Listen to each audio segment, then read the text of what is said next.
Okay, good day, everyone. And this is the WayFinder podcast number 6. My name is Simil Odari, and it's May 24th, 2020. And I hope you having a wonderful day and enjoy the podcast. And so I've decided what I'm going to do with this podcast. It's just a way for me to really think through ideas and thoughts. And as such, it should be taken with a grain of salt.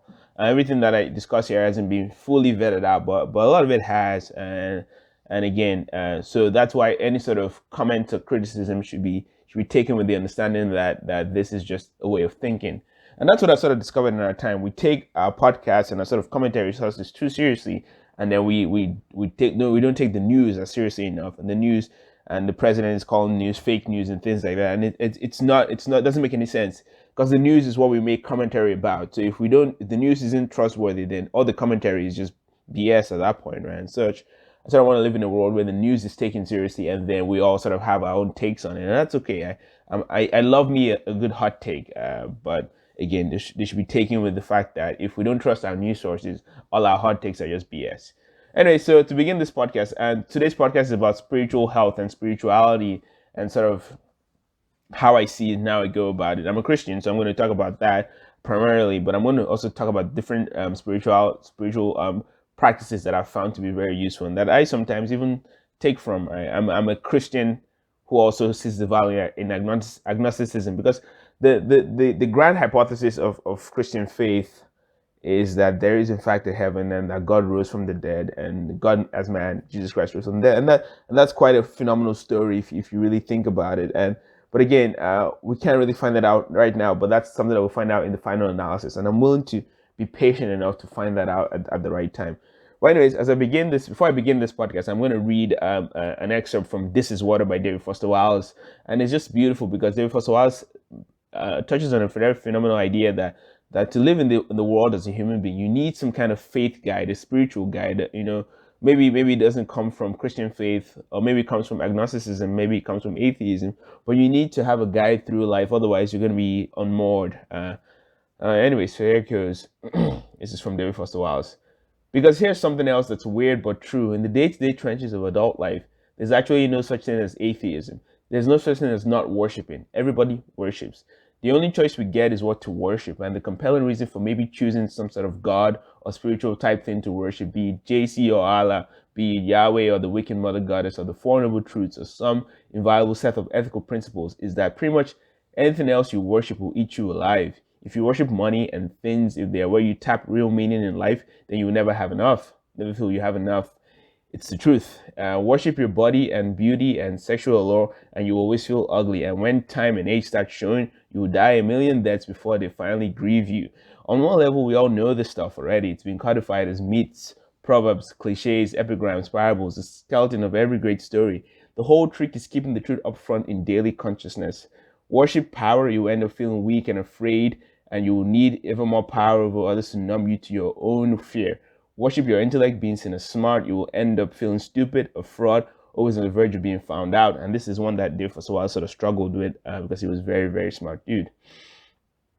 Uh, but the insidious thing about these forms of worship is not that they're evil or sinful, is that they're unconscious. They are default settings. They're the kind of worship you just gradually slip into day after day, getting more and more selective about what you see and how you measure value without ever being fully aware that that's what you're doing. And the so-called real world will not discourage you from operating on your default settings because the so-called real world of men and money and power hums merrily along in a pool of fear and anger and frustration and craving and worship of self. Our own present culture has harnessed these forces in ways that have yielded extraordinary wealth and comfort and personal freedom, the freedom all to be lords of our tiny skull-sized kingdoms, alone at the center of all creation. Wow. This kind of freedom has much to recommend itself, but of course, there are all different kinds of freedom, and the kind that is most precious you will not hear talked about much in the great outside world of wanting and achieving. The really important kind of freedom involves attention and awareness and discipline and being able to truly care about other people and to sacrifice for them over and over in myriad petty, unsexy ways every day. That is real freedom. That is being educated and understanding how to think. The alternative is unconsciousness, the default setting, the rat race, the constant knowing sense of having had and lost something infinite. That was from David Foster Wallace. And he wasn't a Christian by any means, but but he understood that, and he suffered from depression. And what I've noticed though is that a lot of people, the ones who suffer from depression, who are able to walk through it, like, and he did for a while there, is that they have a profound wisdom, because this the deep sadness of life doesn't really show itself to you if you're sort of, I hate the word neurotypical, but if you're sort of neurotypical, you sort of go along in the comfort of life, and until something really major happens, then you're not really aware of it.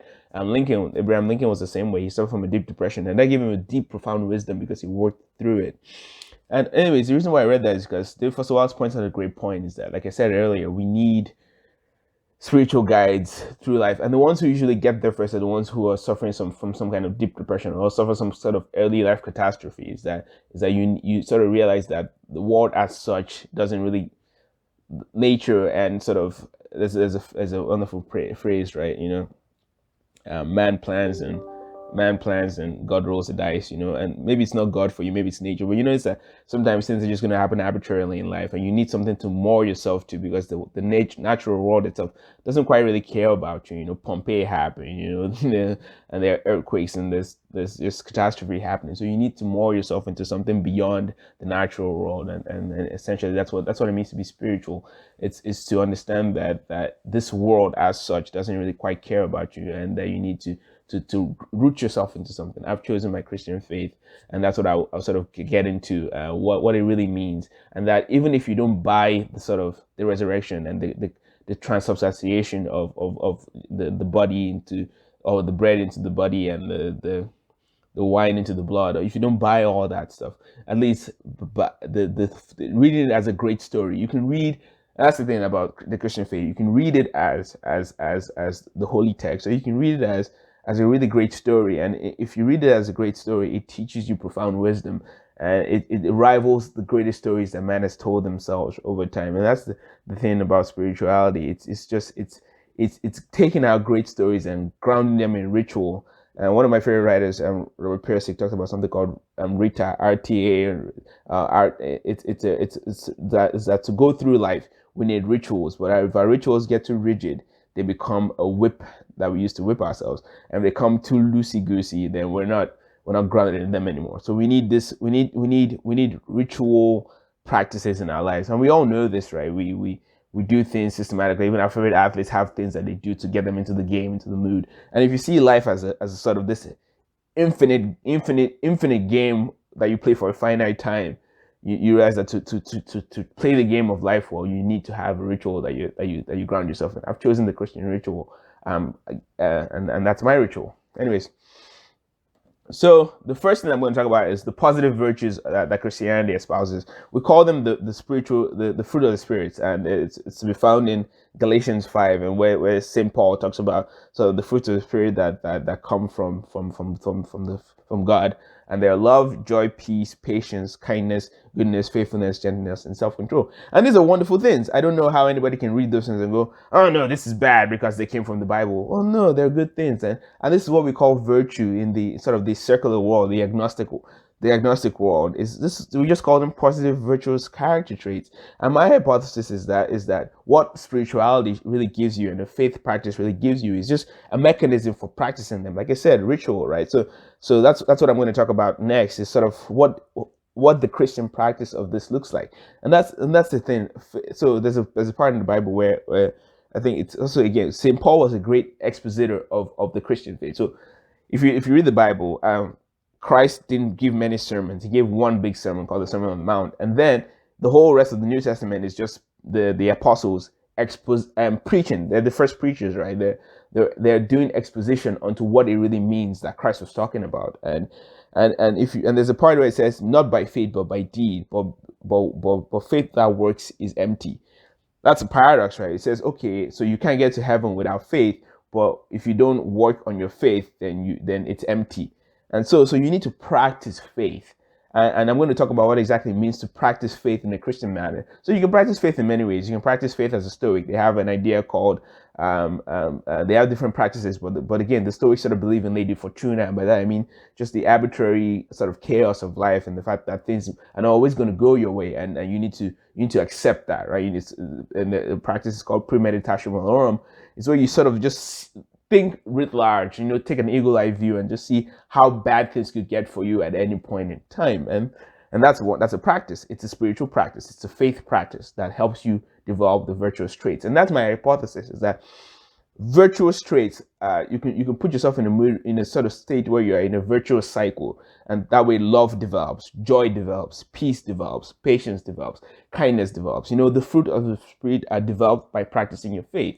And so now the key thing is, then what does it mean to practice your faith as a Christian? And so this picture is what I'm showing. This is it. So the person on the ground kneeling and playing on the drawing on the sand is Christ. And the woman there is a great story in the Bible. And that woman she was called a sinner by everybody else around him, and they were like, "We're gonna stone her. We're gonna punish her for sin." And Jesus basically goes down on the ground and draws a line in the sand and says, "If any of you have not sinned ever, please go ahead and attack this woman." And slowly but surely, they all start dropping their stones, and they go away, and it's just Jesus and the woman. And he says to her, "Go and sin no more," right? And that's the Christian faith. The Christian faith is to be tolerant and merciful and kind, especially when someone is being attacked by a mob, right? The Christian faith is to hold back judgment. Okay, so Christ there judged her, right? He said our actions were sin. He said, "Go sin no more." But there's also a part in the Bible where Jesus Christ says, if your brother sins against you, your family sins against you, if anybody sins against you, you forgive 7 by 7 by 7 by 7 times. And they say, "Okay, Jesus, when should we stop?" And he says, "Well, just keep going," right? So the Christian faith is having rigor in terms of like, I know the timber in my eye is bigger than the mite in your eye, and such.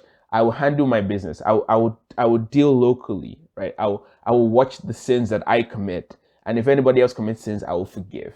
That is basically what it means to be Christian: is to see your own faults and deal with them, and judge yourself and judge sin. Obviously, because again, you know what people are doing wrong, but you don't persecute others. That persecution, all that righteous indignation in you that you want to put upon the world, you put it on yourself, and you go, "These are my shortcomings. These are my faults. I will deal with myself, and I will try and practice my faith for myself. And as far as the world is concerned, I will be merciful and I'll be kind." And as you do that, your perspective changes. Wow, you see that people are you start to see there's also a line in the Bible that says the wages of sin are death, right? You start to see that even in yourself, like when you practice vicious cycles, when you practice vices, right, which can be seen as the flip side of the virtues, right, is that they hurt you more than they hurt anybody else, right? You practice hate. It muddies you up more than others, right? Because again, you start feeling angry and you start feeling all these bad things within yourself, and you hurt yourself more than you hurt anybody else, right? Because for the most part, most people don't take out their anger out on the world, right? They just build resentment up inside them, and that's the real virtue in practicing sort of this. So sort of taking all that righteous indignation and looking at yourself, right? Is that you want to in yourself. So that's how I see Christianity. Is that you're saying that me as a human being, I'm filled with both vice and virtue.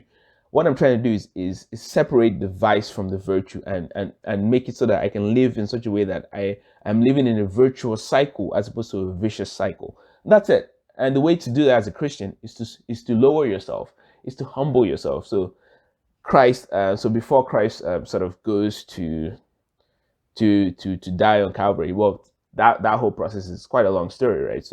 So first he's betrayed by one of his best friends, and then he's put in front of the people to be tried, and then he has to carry his cross to his burial, to his execution ground, and then he's hoisted on this cross. But before any of that happens, he sort of has his greatest moment on earth, right? He's put his Palm Sunday, he's put on a donkey, and he's kind of walked into town, and people are dropping leaves on the ground, palm trees on the ground, and he's walking, and he's exalted by man.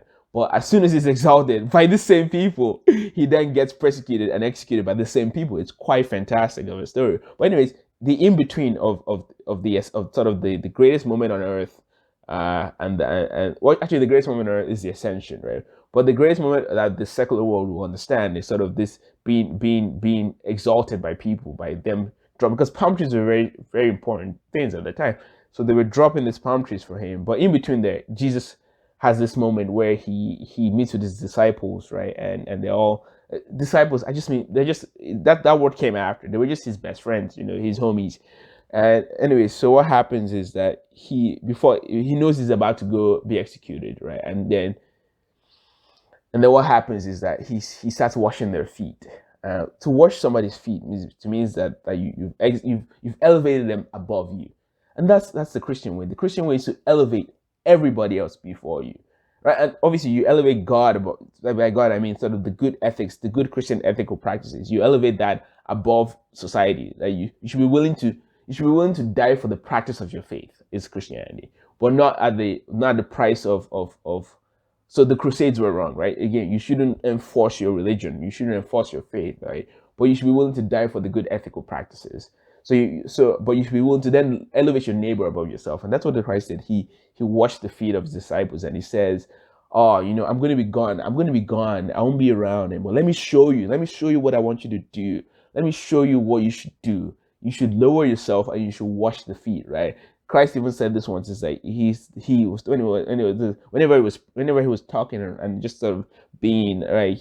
There were two poignant sins, right? There's one way he's sort of talking to children and just kind of having fun, and they're like, "Jesus, what are you doing with the kids?" And Christ was like, from the mouth of young people, from the mouth of babes, comes profound wisdom. So cherish them, cherish the women and the children. And then also there was another time when a rich man came to him and was like, "Yeah, I want to, how can I make it to heaven?" And Christ was like, "Let go of all that wealth," right? And because again, to go into, and Christ said that to go into heaven or to see heaven is like trying to put it with wealth and riches is trying to put a camel through a needle's eye, right? And so he was all about humility and lowering oneself, and the circle of what it talks about virtue, it talks about humility as a virtue too.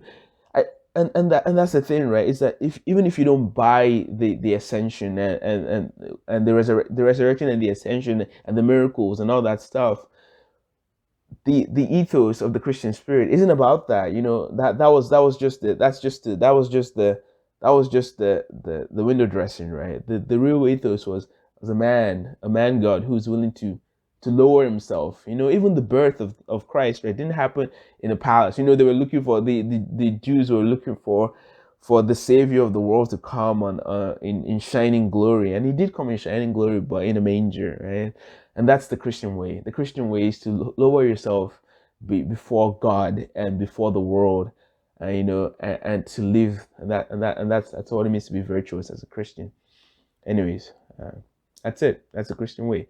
And so beyond Christianity, if you can't really make the leap, so one of my favorite writers, he was more than a writer. He was an artist and a creator of stuff. Albert Camus, he couldn't make that leap, so he wrote a book called The Myth of Sisyphus, and he was really debating. He put Kierkegaard on one side. So Kierkegaard was an existentialist who made the leap and said that Christianity was his faith. He put that on one side, and he put sort of Nietzsche on the other side. And Nietzsche couldn't accept that, couldn't accept the sort of leap of Christian faith, but again sort of espoused a rigorous nihilism, right? But Camus said neither of those. Camus was going to stand in between. Camus wasn't going to accept nihilism. He wasn't going to accept God. He was just going to be in between and say, okay, I don't know, I can't accept God as such, a Christian God as such, but I see the values in the morality. I can't accept nihilism because the world is hurting. So I'm going to stand in between, neither accepting God nor destruction, and just be a good human being. And Camus is a hero for that reason. So the alternatives I've explored is, so starting from there, Camus at sort of rigorous atheism, and before and also, so even Richard Feynman too sort of falls in that camp, and Carl Sagan falls into that camp.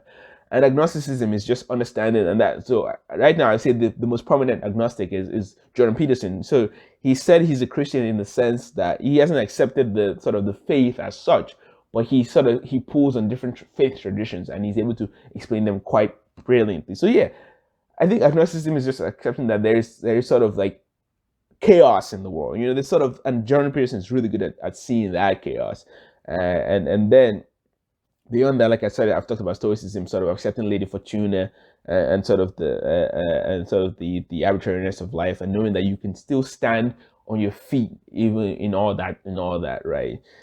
And then Buddhism is where, so Stoicism, agnosticism, and rigorous atheism are the least spiritual ones. And then if you want to get into the realm of the spiritual, Buddhism then comes in, and Sufism. Sufism is a brand of Islam that I can jive with, because it emphasizes more the peace and love. And Rumi is a big proponent of that. I'm not going to go too much into Buddhism because, well, the West is pretty big on knowing what Buddhism is, not as rigorously as it should be, but the West is pretty well known on Buddhism. But Sufism is one that I don't think many people are not familiar with. So there's Salafism, which is sort of the more violent and not rigorous, rigid. So there's just before we move on, rigor and rigidity are not the same thing. Rigid is where rigid is taking a whip to yourself and going, I must do this. I will do this. I must do it. But rigor is knowing, is accepting. Guess what? I don't always have what it takes to do this, but I'll build in sort of safeguards in my life that make it such that I'm able to practice things I want to practice. Rigor is more kind to yourself. Rigor accepts the fact that you're crooked timber, that you're not perfect.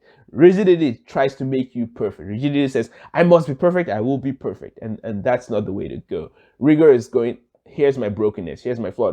For Abraham Lincoln called it I don't know what he called it, something angels. The better angels in ourselves, right? So even rigor is just accepting that. Guess what?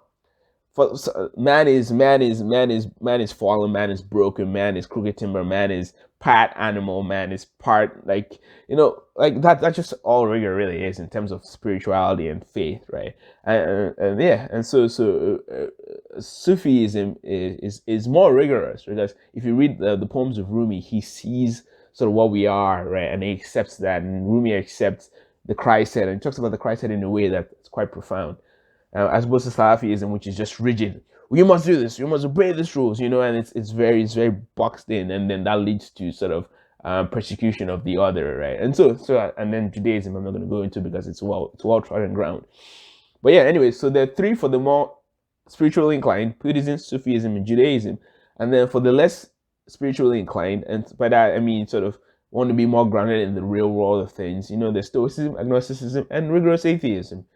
And yeah, so there are options if you can accept sort of the miracles that exist in the Bible, and which is really what gets people away from Christianity. They see all the miracles and they go, yeah, that could never happen, and it's like, well, okay, sure, but at least take the morality from it, right? But anyways, so that's really the podcast for today. It's just this is how I see faith, and faith without spiritual guides, like David Foster Wallace says, you become unmoored from this world.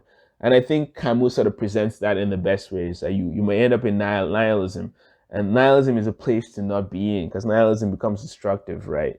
Nihilism is what leads men to become ideological and the insults of our time are that way, and even the Antifa people who have chosen politics as their sort of God, right? And so if you don't accept that you need a God, you find a false God, and that's the story of man, is the finding of false gods. Well, I hope you enjoy, and I hope you enjoyed, and I hope you share with your friends. And one last thing, yeah. So Camus has a line in the Myth of Sisyphus where he goes that gods are to be defied, and I entirely agree with that. False gods are to be defied, and false gods like money, sex, physical beauty, they're false gods, they're false idols, right? And they should be defied, and that's what it means to be man. Man is the one who defies gods. False gods. Anyways, hope you enjoyed and have a blessed day.